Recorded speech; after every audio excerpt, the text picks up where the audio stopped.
Hola, ¿qué tal jóvenes? Muy buen día, me da mucho gusto saludarlos.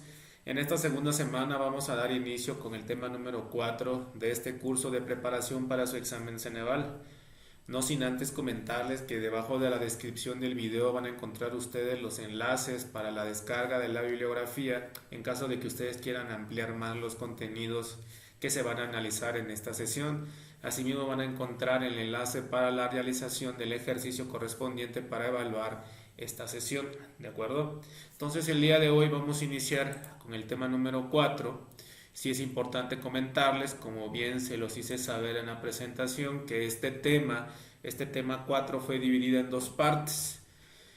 Este tema pues corresponde a la selección del personal y por el contenido propio del tema fue dividido en dos partes. En esta parte vamos a ver algunos aspectos teórico-conceptuales sobre la selección y la segunda parte centrará su interés en analizar esas cuestiones procedimentales y métodos que se desarrollan en este proceso importante de la administración de los recursos humanos, ¿de acuerdo?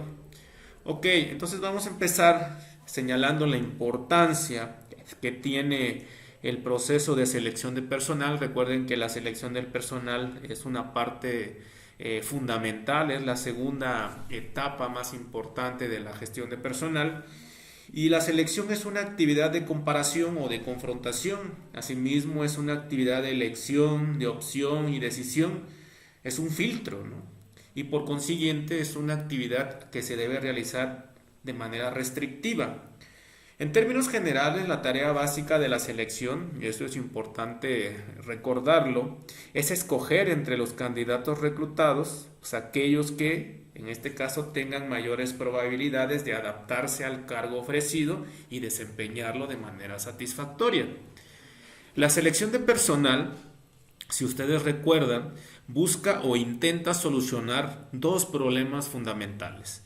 El primer problema es la adecuación del hombre al cargo y el segundo sería la eficiencia del hombre en el cargo. Recuerden de que si todos los individuos fuéramos iguales y reuniéramos las mismas capacidades para aprender y trabajar, pues la selección no fuera necesaria, ¿no? El detalle es de que hoy en día hay una enorme gama de diferencias individuales físicas, ¿no?, que llevan que las personas se comporten y perciban las situaciones pues de manera diferente. Por eso es importante la selección, porque todos, ¿no?, sin caer en ese escenario de comparación, ¿no?, todos los seres humanos, las personas pues tenemos en este caso capacidades totalmente diferentes, ¿de acuerdo? Recuerden que los criterios de selección se basan en lo que exigen las especificaciones en el cargo, cuya finalidad es dar mayor objetividad y precisión a la selección de personal para ese cargo, ¿de acuerdo? Ahora bien, la selección de personal se puede entender o se puede ver desde distintas perspectivas, ¿sí? Podemos mencionar, ¿no?, que la selección puede ser vista como un proceso de comparación. Recuerden que la selección debe mirarse como un proceso real de comparación entre dos variables: los requisitos del cargo y el perfil de las características de los candidatos que se presentan. Es decir, cuando se confrontan tanto el perfil y las características que tiene la persona que ya fue reclutada, ¿sí?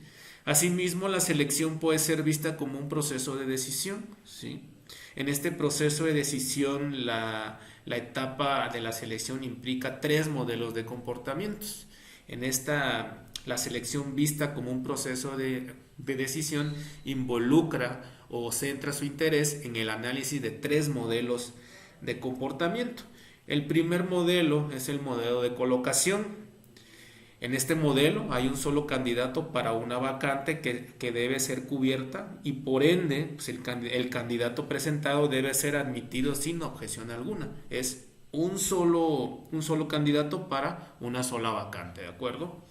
El otro modelo de comportamiento tenemos el modelo de selección. Este se presenta cuando hay varios candidatos para cubrir una vacante. Recuerden que cada candidato se compara con los requisitos que exige el cargo. Y si se rechaza, simplemente sale del proceso porque hay varios aspirantes al cargo y solo uno de ellos podrá ocuparlo, ¿sí? Tenemos un tercer modelo de comportamiento que entra en esta perspectiva de la selección como proceso de decisión, que es el modelo de clasificación. En este modelo hay varios candidatos para cada vacante y varias vacantes para cada candidato. Aquí cada candidato se compara con los requisitos exigidos para ocupar el cargo vacante. Si el candidato es rechazado para un cargo, ese candidato pasa a ser comparado con los requisitos exigidos para los otros cargos vacantes hasta que estos se agoten. Es decir, hay muchísimas vacantes y si un candidato no logra entrar en una vacante, automáticamente pasa a otra segunda vacante. ¿De acuerdo? Entonces ese es el modelo de clasificación. ¿De acuerdo? Ok. El primer elemento que se debe de considerar en el proceso de la selección de personal es la solicitud del empleo. ¿Sí? Ese famoso documento, ¿no? Esa famosa hoja que venden en papelerías, ¿no? Pero juega un papel fundamental, ¿no? ¿Sí? Porque es un buen medio para obtener de manera rápida algunos antecedentes verificables y bastante precisos del candidato, ¿sí? Una solicitud de empleo bien rellenada pues nos permite por lo menos conocer 4 tipos de información. El primero de ellos, pues se pueden realizar juicios sobre asuntos importantes como la educación y experiencia del candidato. Como segundo elemento, también es posible sacar algunas conclusiones, ¿no?, sobre los progresos y crecimientos previos del aspirante, ¿sí? Como tercer elemento, quizá también podemos obtener o sacar algunas conclusiones tentativas, ¿no?, referentes a la estabilidad del aspirante con base en su historial de trabajo. Y finalmente, esos datos de la solicitud pues nos permiten predecir cuáles candidatos tendrán éxito en el puesto y cuáles no. ¿De acuerdo? Entonces, este primer elemento juega un rol importante en esta etapa de selección de personal. Otro elemento fundamental que forma parte importante del proceso de selección de personal son las entrevistas de selección, ¿sí? Aunque carezca de bases científicas y sea una técnica de selección muy subjetiva, la entrevista de personal siempre hay que recordar que es el factor que más influye en la decisión final respecto de la aceptación o rechazo de un candidato. De entrada podemos decir que la entrevista pues es un sistema de comunicación entre dos o más personas que están interactuando, ¿no? ¿Sí? Hay que reconocer, ¿no?, que hoy en día las entrevistas de selección se le está tomando mucha importancia, ¿sí? Se están realizando una serie de estrategias, las empresas están implementando una serie de estrategias para hacer estas entrevistas de selección un verdadero proceso efectivo. Por ejemplo, hoy en día se está viendo que muchas empresas están invirtiendo, ¿no?, en el entrenamiento de sus entrevistadores, ¿no? Muchas organizaciones están entrenando a sus gerentes y equipos de trabajo en la habilidad de entrevistar candidatos. Recuerden que para alcanzar una meta, pues todo entrevistador pues debe tener presente por lo menos los siguientes aspectos. Primero, pues examinar sus prejuicios personales y dejarlas a un lado, ¿no? Evitar la formulación de preguntas capciosas, escuchar atentamente al entrevistado, hacer preguntas que conduzcan a una respuesta narrativa, evitar emitir opiniones personales, por ejemplo, ¿no?, o evitar tomar muchas notas durante la entrevista. Lo que se debe hacer es dedicarse con más atención al candidato. Otro elemento fundamental también es la construcción del proceso de entrevista, ¿sí? La construcción de ese proceso de entrevista. No es fácil, ¿no?, realizar entrevistas porque las entrevistas suelen clasificarse, ¿sí? Por lo menos tenemos 4 criterios de clasificación de entrevistas. Tenemos la primera entrevista, que es la entrevista estandarizada por completo. Es una entrevista estructurada, cerrada o dirigida, ¿sí? Y aquí se invita al candidato a responder preguntas estandarizadas y elaboradas con anticipación. Es decir, ya hay un formato, ¿no?, para que el candidato responda. Es decir, de ese cuadro de preguntas, de ese marco de preguntas, el candidato no puede salirse, ¿no? Pero como las entrevistas son muy diferentes de puesto a puesto y de trabajador, o en este caso de aspirante a aspirantes, también hoy en día las empresas están aplicando otro tipo de entrevistas. Por ejemplo, hay entrevistas estandarizadas solo en cuanto a las preguntas. En este caso, las preguntas se elaboran con anticipación, pero permiten una respuesta abierta o libre. Es decir, si hay un marco de preguntas, pero también le da la opción al candidato, una vez que ya está en el proceso, de tener la libertad de responder de forma abierta o libre, ¿no?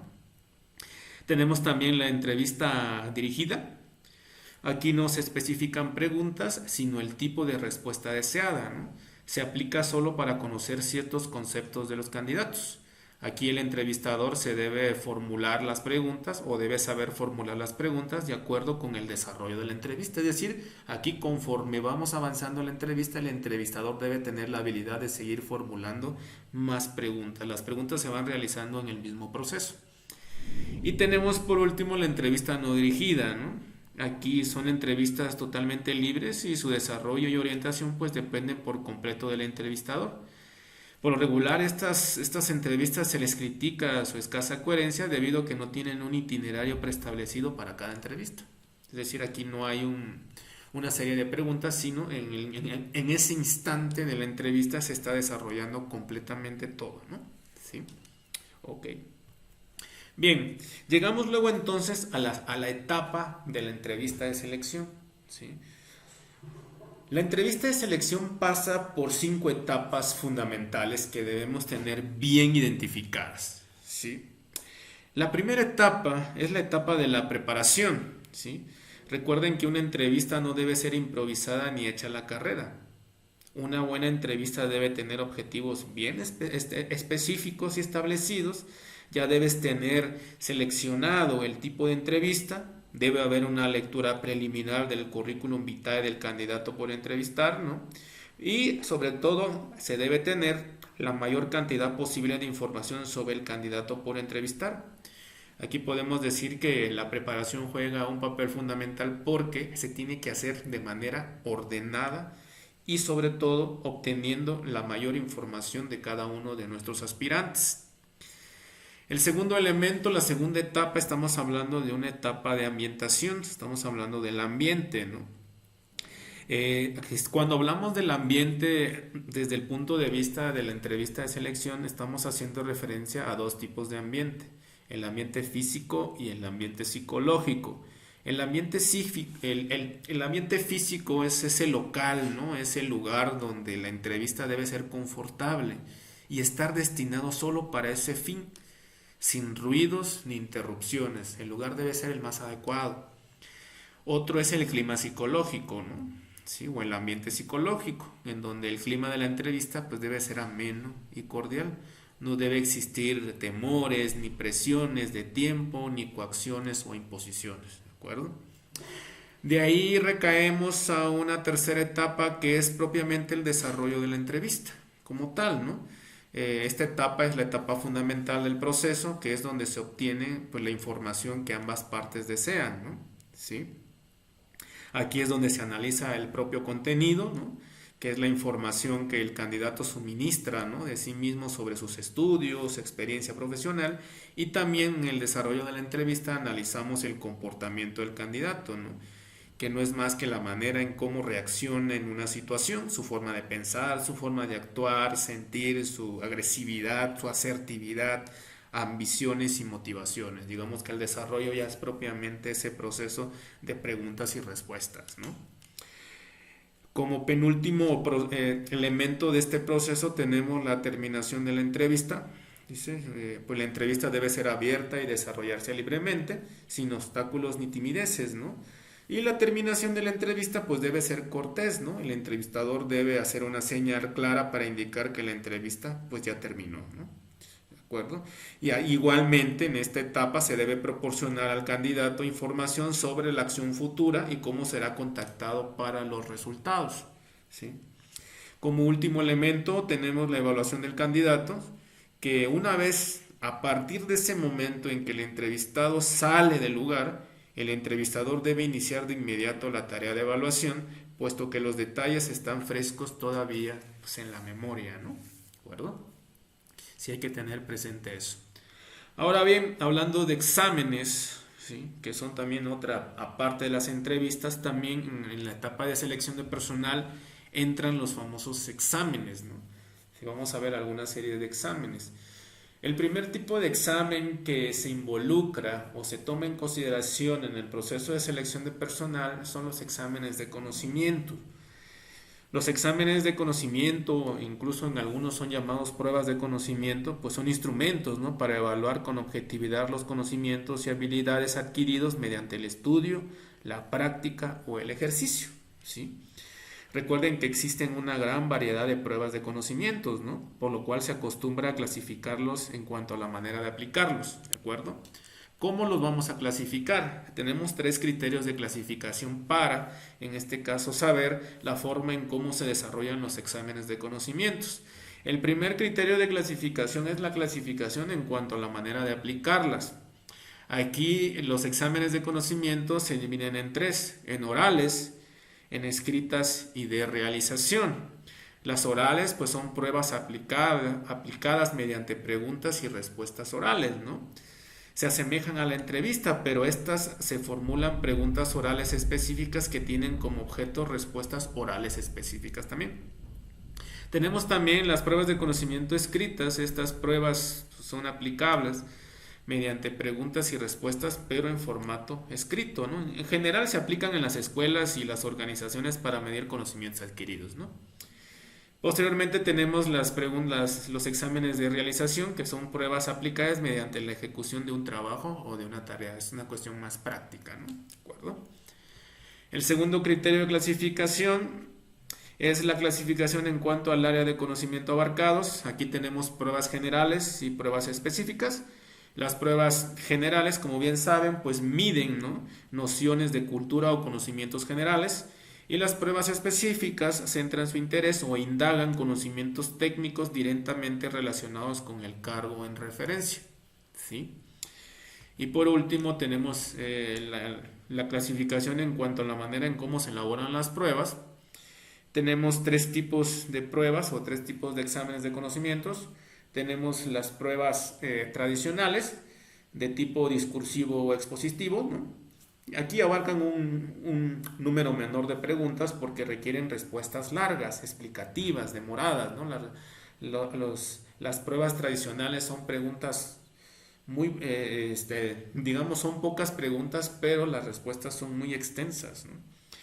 Tenemos las pruebas objetivas, que son exámenes que tienen cierta estructura, ¿no?, cuya aplicación y corrección son rápidas y fáciles. Las pruebas objetivas, igual conocidas como test, ¿no?, implican una planeación cuidadosa para transformar las preguntas tradicionales en ítems de pruebas, ¿no? ¿De acuerdo? Hay muchísimos tipos de pruebas, ¿no? Tenemos los famosos test de selección múltiple, los test con espacios abiertos para completar, ¿no? Esos test alternativas simples que tienen 50% de probabilidad de acierto al azar, etcétera, ¿no? Y por último tenemos las pruebas mixtas, que utilizan en este caso las preguntas discursivas e ítems de forma de test. Es decir, mezcla tanto la forma tradicional como la forma objetiva. ¿De acuerdo? Ok. Con esto estaríamos terminando nosotros esta primera parte de la selección de personal. No sin antes pues comentarles, ¿no?, que es una etapa muy importante porque es la decisión que va a tomar la empresa respecto a quienes van a ocupar los cargos o en este caso nuestras vacantes como empresa, ¿de acuerdo? Y igualmente reitero que esta parte fue dividida en 2 por los contenidos, ¿no? Ya en la segunda parte se verán algunos aspectos procedimentales e incluso otras cuestiones sobre exámenes que también son importantes en esta etapa de la selección. Ok, jóvenes, pues sin más ni más, igualmente reitero que debajo de la descripción del video están los enlaces para la descarga de la bibliografía si ustedes quieren ampliar más los contenidos de esta sesión, y también viene el link de descarga, ¿no?, para el enlace, ¿no?, para realizar los ejercicios una vez realizada la visualización de esta cápsula. Y pues sin más ni más me despido de ustedes y nos vemos en una próxima cápsula. Hasta luego.